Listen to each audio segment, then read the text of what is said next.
இந்திய வரலாற்றை படிச்சவங்களுக்கு நிச்சயமா அசோகரை தெரியாம இருக்கிறதுக்கு வாய்ப்பே கிடையாது.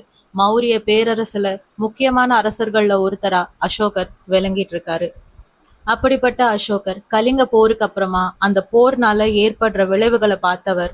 அது சாதாரண மக்களுடைய வாழ்க்கையில எந்த மாதிரியான மாற்றங்களை ஏற்படுத்துதுன்றத பார்த்துட்டு புத்த மதத்தை தழுவினாரு.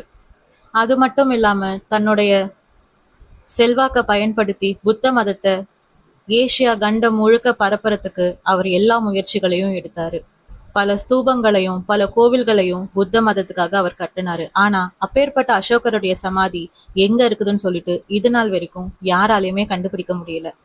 இத பத்தி ஆராய்ச்சி பண்ணவங்க நிறைய பேரு ஒவ்வொரு விதமான தியரிஸை கொண்டு வராங்க. அதாவது அசோகருடைய சமாதி அவர் கட்டின ஸ்தூபங்கள்ல ஏதோ ஒண்ணுக்கு அடியில தான் மறைவா இருக்குதுன்னும், அசோகருக்கு அப்புறம் மௌரிய பேரரசு வீழ்ச்சி அடைஞ்ச காரணத்தினால அவருடைய சமாதிக்கு யாரும் எந்த ஒரு வகையிலையும் தீங்கு செய்யக்கூடாதுன்னு சொல்லிட்டு அது மறைக்கப்பட்டிருக்குதுன்னும், இன்னும் சிலர் அவர் புத்த மதத்தை தழுவின காரணத்தினால தன்னுடைய இறப்பு ஒரு சாதாரண இறப்பா இருக்கட்டும்னு சொல்லிட்டு தன்னுடைய சமாதி எங்க இருக்குதுன்னு சொல்லிட்டு பிரபலப்படுத்தாம விட்டுட்டாருனும், இந்த மாதிரி நிறைய தியரிஸ் இருக்கு. ஆனா இப்ப வரைக்கும் அவருடைய சமாதி எங்க இருக்குதுன்னு சொல்லிட்டு கண்டுபிடிக்க முடியல. அதுதான் உண்மை.